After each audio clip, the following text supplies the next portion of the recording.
علیہ السلام دا پاک فرمان مفہوم پھر عرض کر رہا، فرمایا بن سکو تو دین دے عالم بننا، نہ عالم دین بن سکو تو طالب علم بننا۔ فرمایا اگر طالب علم نہ بن سکو تو علم والے بھی مجلس کے اندر بیٹھ والے بن جانا، اگر مجلس کے اندر بیٹھ والے بھی نہ بن سکو تو فرمایا جس مقام پہ بھی ہو علم والے بھی محبت کے اندر رکھے، محبت کرنے والے بن جانا۔ اگر محبت بھی نہ ہوئی، طالب علم بھی نہ ہویا، علم والے بھی محبت کے اندر بیٹھ والا بھی نہ ہویا، عالم بھی نہ ہویا، فرمایا سمجھیا ہلاک۔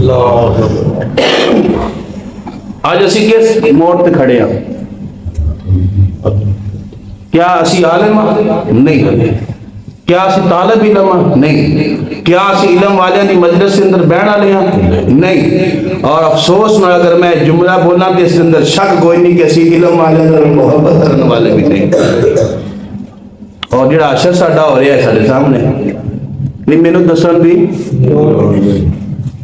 کہ میں دسن دی لوڑ، حقیقت ہے کہ اسی ہلاک ہو چکے ہیں۔ کیوں؟ جیڑا رستہ محبوب علیہ السلام نے سانو عطا فرمایا، اسی اس رستے تے نہیں چل رہے۔